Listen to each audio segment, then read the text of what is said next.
for a while now, and he's going to rest up to get healed. Um, so either way, yeah, it's one of the. I mean, it's up there with one of the matches of the night. So it's one of my favorite matches from the night as a whole. Yeah, it's one of my top three. Yeah, it's definitely my top three. It's probably my top, even though it's one of the shorter matches. It just Zayn and No One's always like is always good usually. Yeah, yeah, that's what you normally get with them. The sorry, what were you gonna say? It's like I hate to compare it to this, but it's like Cena and Styles. Whenever they're against each other, it's usually a good match because the three Cena and Styles had, the trilogy was there. All the matches were pretty good. Or Cena and Punk, 2011 Punk, not like 2010 one because Cena practically buried him. Yeah. Well, that's the thing. It's like when it comes to Cena, like I have a better opinion of him now, especially as like towards the latter end of his more active career, he did try to put people over, and he did try to change up his moveset a little bit. I do think, um,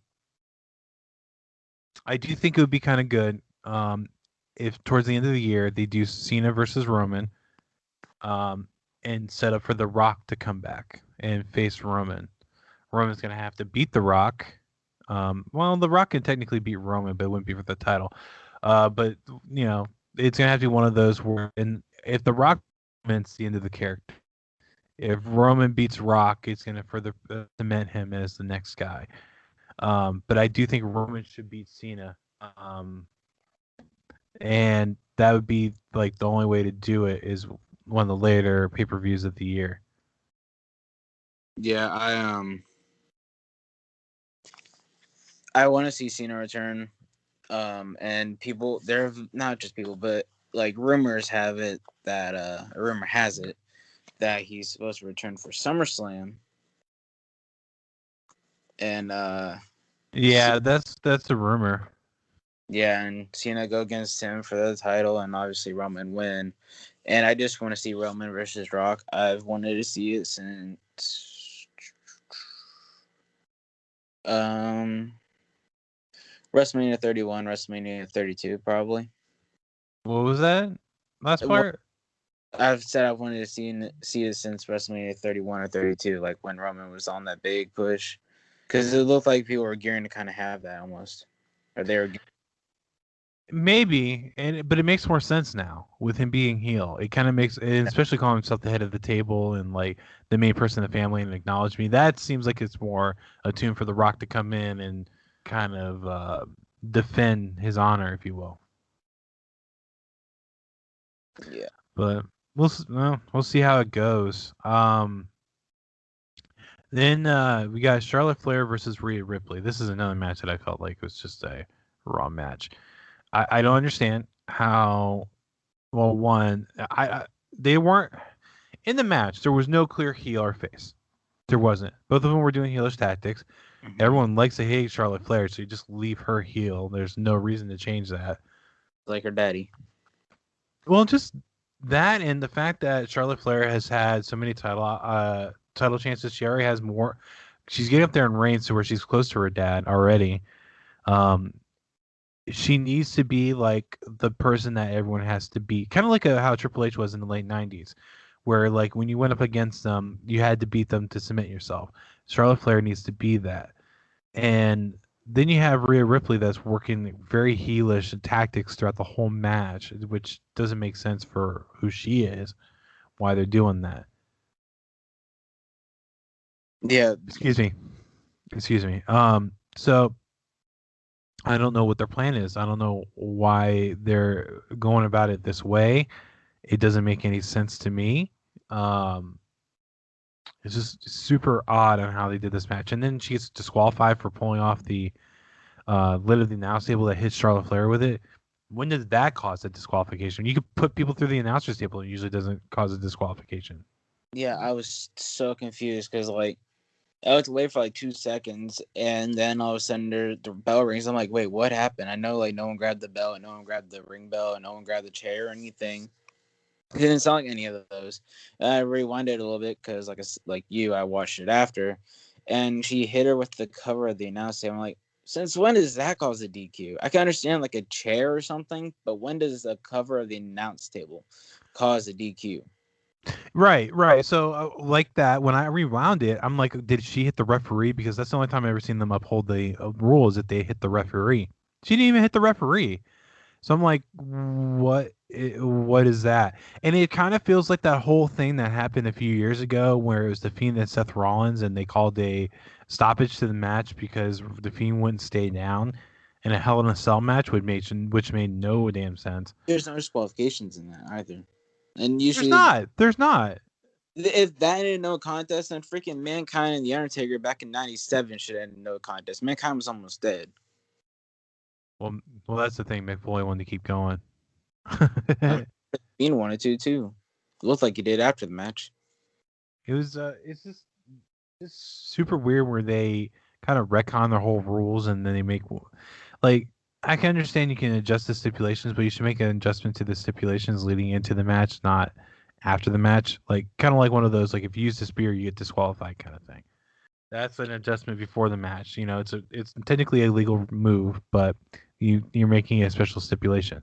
This one didn't have a special stipulation. You just decided, well, we're going to disqualify her because whatever reason, and that's what you get. You get one of those situations.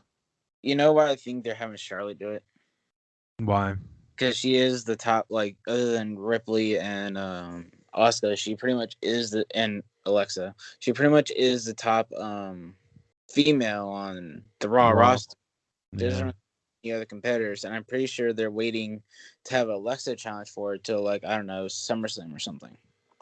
Maybe. And it's kind of like SmackDown has a similar problem because on SmackDown the main three are Bianca, Sasha, and Bailey. Yeah.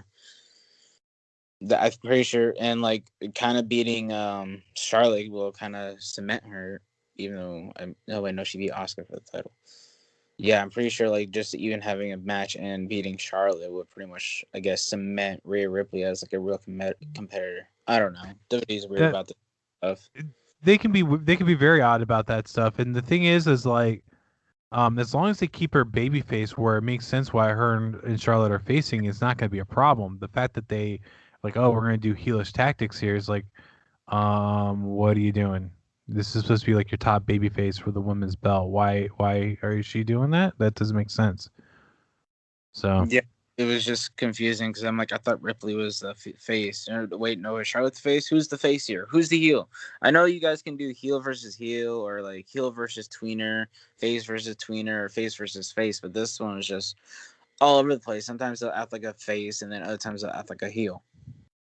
which is fine, but in this context, Charlotte's a super heel, so you don't want the person that's facing her to do anything that's kind of heelish. It should be super babyface trying to win by the rules. The only thing I would be okay with is like if she showed frustration where um, Charlotte might have cheated to win and then kind of flipped out about it, showing frustration. That's a different story altogether. But that was not here. Yeah, definitely wasn't. This match was just weird, and the finish was just. I thought the Seth and Cesaro finish was bad. This one was just even worse. Yeah, and this is just bad altogether. It didn't make any sense on why they would do it this way. Okay, so moving into the next one, we got Bobby Lashley with let's say VMP, MVP against Drew McIntyre in a last chance Hell in the Cell match, which basically just means if Drew cannot beat Bobby Lashley this time, he cannot challenge for the title as long as Bobby Lashley has the title. It's one of the stipulations that I don't really agree with, but I can understand why they did it. Yeah. This match was kind of interesting because they kind of built it around the whole fact that Drew kind of caused his own downfall by asking for another referee to come into the match, which ultimately let MVP in and allowed him to interfere in the match for Bobby to get the win. Uh, it's kind of weird how they built up Bobby. Like I kind of think it's on a good side of things because they make it to where he's can defeat some of the lower card guys relatively quick and be more on the dominant side. But the people that should be challenging for the title, he has trouble with. So, in my eyes, that's a good heel champion because you want a heel champion that one is kind of hard to defeat in general, which is evident by the mid card guys. But you also want someone that looks like they could be defeated, not like a Super Cena type situation. And you get that with him having difficulty with Drew and a few other guys that are on the upper echelon of the card. I just don't know who they're going to have defeat Bobby Lashley. The rumor is that Brock is going to come back and beat him, but I don't know. I think with Drew McIntyre losing this match, he's probably guaranteed to be in the Money in the Bank championship match or Money in the Bank ladder match. So if Bobby Lashley does face Brock and loses to Brock, Drew's just going to cash in and defeat Brock. Yeah, that's what I was thinking because I went to look at like what matches they have set for Money in the Bank, and they're doing a last chance triple threat with Styles, Orton, and McIntyre. I kind of want to see Styles in the match, but I don't think they're going to put him in it. So I'm pretty sure they're going to have McIntyre win the last chance, go on to win Money in the Bank, and be like, oh, McIntyre just overcome me on, so he'll get another shot, blah, blah, blah. Well, winning Money in the Bank, and I don't know, I doubt he'll cash it in on the same night, but he's probably going to cash in against Lashley and end up winning the belt back. See, I don't think he's going to cash it against Lashley. I don't think he's going to be doing like what a heel does where they cash it in immediately after the match. I don't think that's going to happen. I think he's gonna be one of those where he cashes in and gets a whole match, but I don't think he's gonna do it against Bobby. I think he's gonna do against whoever beats Bobby. And if it's Brock, Drew already beat Brock once, he can beat him again. So I think that's what they're gonna set up for.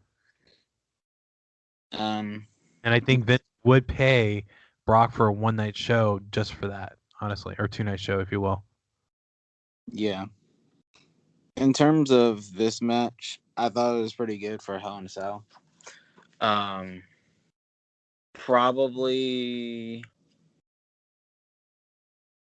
I don't give it top three. Top three are probably Owens, Zayn, Rollins, Cesaro, and Bianca and Bayley. But I still thought it was pretty good. There are some spots that I enjoyed, like the white noise or Celtic Cross or whatever McIntyre calls it on the steps. Yeah. We call it the Celtic Cross. He's Scottish, not Irish. Well, whatever. They all constantly change names to these freaking moves. Right? No, I get it. But the Celtic Cross was called the Celtic Cross because Fit Finlay was Irish. Yeah, and Celtic is from Irish. Yeah, and Scottish and Irish are not the same. I know. They just don't have issues with each other as England had with them. Yeah, I'm not joking. I'm not joking one bit. The English, like London people, did not like the Scottish. They did not like the Irish, and a lot of times Irish and Scottish got along. Some people went from Scotland to Ireland, like my ancestors. My ancestors went from Scotland to Ireland. Yeah, and then when Lashley had the hurt lock on him and McIntyre threw them through the table. And then when Lashley, it looks like a chokeslam. When he chokeslammed McIntyre through the table, those are some of my favorite spots. Or when he played more MVP, that I just thought that one was funny. Yeah. You know, I don't know if we talked about this before. You know, the Claymore came up as by accident, right? Yeah, he did. He attempted. He was in 3MB at the time. He attempted some dropkick or something. He attempted a big boot. Yeah, big boot, and ended up jumping up or something. Well, basically, like the way that it was explained is he was trying to do a running big boot, but because the pants were so tight for 3MB, his other leg went up and he went flying down. And he said he went to the back, and one of the producers is like, "Hey, why don't you keep doing that?" And now look at. Yeah, it's one of the. So that's the crazy part is like if you watch old 3MB matches, some of his movesets very much the same. It's just his presentation is completely different. So like. You know how he does the kip up? Yeah. He's always done the kip up, but it didn't seem like that big of a deal before. Now it seems like a huge deal. And it's like I don't remember him even doing the kip up when he was in 3MB. Yeah. I will tell you, I was a McIntyre fan since he came in.